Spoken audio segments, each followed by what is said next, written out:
Apigwe kabisa mjinga huyo.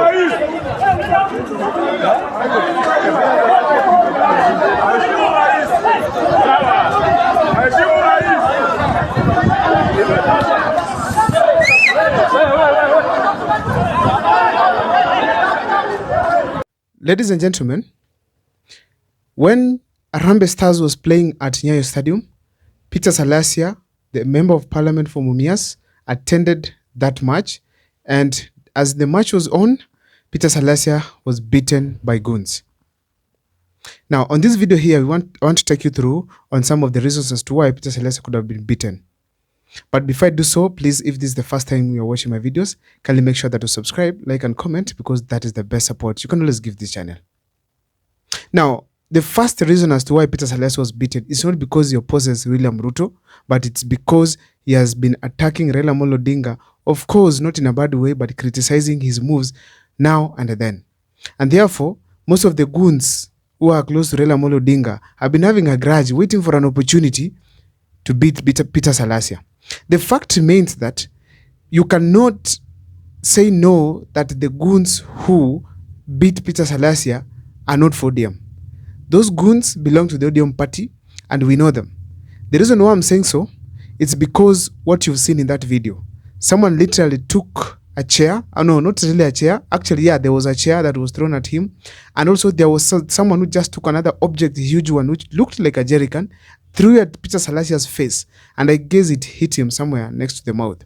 So that is a character, that is a behavior that has been existing in the men in black, the goons that belong to the ODM party, whom usually destabilizes or maybe disrupts functions that they feel can jeopardize the party's operations in any way. So therefore, it cannot be segregated. It cannot be avoided that these were not the goons from the ODM party. If also listen to them very well, they were saying Heshimu Baba, which means these were people who basically protect Raila Amolo Odinga. So that's why Peter Salasya found himself in such a kind of a situation. You know, this kind of a behavior, this is not the first time you are seeing it. If you all remember, when Morara was opposing Raila Amolo Odinga and William Ruto, he attended Bomas of Kenya. There was a public participation that was there. And in attendance, there were ODM members of parliament actually were inciting people to beat Morara Kebaso. In that kind of an incident, Morara Kebaso was badly beaten, and we realized that none of these MPs really even stood as a form of being an elder, not even being an MP, and even stop the goons from injuring that young man. So the fact remains that behavior and this one for Peter Salasya, they're the same, meaning they're the same group of people who are doing the heinous act. The other reason as to why I feel strongly that these goons attacked Peter Salasya, it's because of the fear that the government and Raila Amolo Odinga's team have started spreading to young politicians who particularly have a contrary opinion to what Raila Amolo Odinga is doing. If you all listen to Peter Salasya's previous videos, he has always been criticizing the type of governance Raila Amolo Odinga is bringing on board, the type of behavior that he is always bringing on board, because he has exposed him as a selfish man. And based on what Salasya has been saying, it is true, because we haven't benefited from Raila Amolo Odinga's association with the government. So the fact remains that people have been suffering, but Raila Amolo Odinga benefits. When we saw during Kibaki's time, during Uhuru's time, during now Ruto's time, it is the similar scenario where Raila Amolo Odinga creates chaos, then joins government and forgets the people who are involved even in fighting for the space for him to be recognized and be accepted in government. So Peter Salasya has been at the forefront to simply come on board and speak against Raila Amolo Odinga's moves. Also, if you check critically in the Western region, none of these MPs speaks against Raila Amolo Odinga like Peter Salasya. He's among the leading young parliamentarians speaking against speaking against Raila Amolo Odinga. So therefore, there's a grudge that has gradually developed within the people of ODM who are actually against Peter Salasya's sentiments against Raila Amolo Odinga.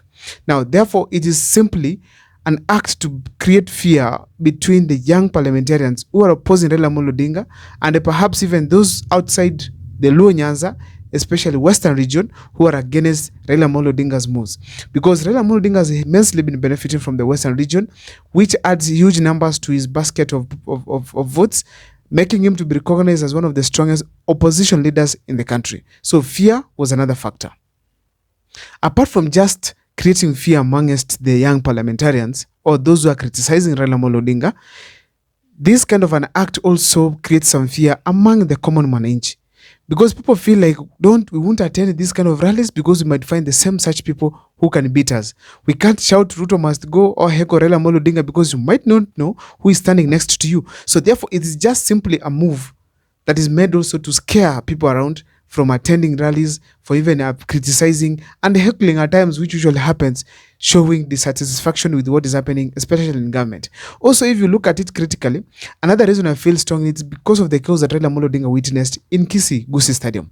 People there literally chased Raila Amolo Odinga out of that place, and they shouted Raila Amolo Odinga must go, together with William Ruto must go. Raila was seriously humiliated. So in this kind of a scenario, probably if Salasya mentioned anything to do Raila Amolo that's negative to Raila Amolo Odinga's wishes, the fact remains that if goons were around him, that is one of the reasons as to why they bounced on him.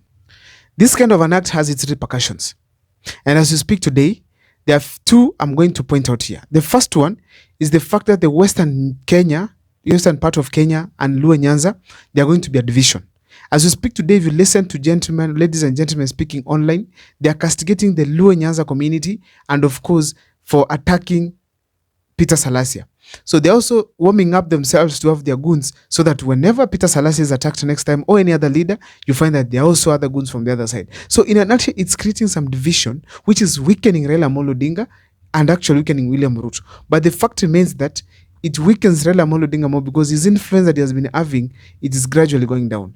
Despite that Kenyans have rejected his selfish moves, right now as we speak, if people start rejecting him from the perspective that he's also using goons and that the Luo Nyanza people are fighting the Western people regardless of the effect, that means Raila Amolo Odinga's influence is significantly very negatively affected on the ground. So therefore, we have to admit that the division that is going to be created, it is possible because if they continue this kind of acts where we have goons from one community attacking any of these people, then they'll be profiled as one of the groups in the country which actually does not uphold the rule of law or even does not take criticism from other leaders against their own leaders. Another repercussion that I can see here, it is that let's expect now more beatings across. If an MP goes to another place and is not from that region, he has been criticizing the government in one way or the other, there's a likelihood someone is going to be beaten again.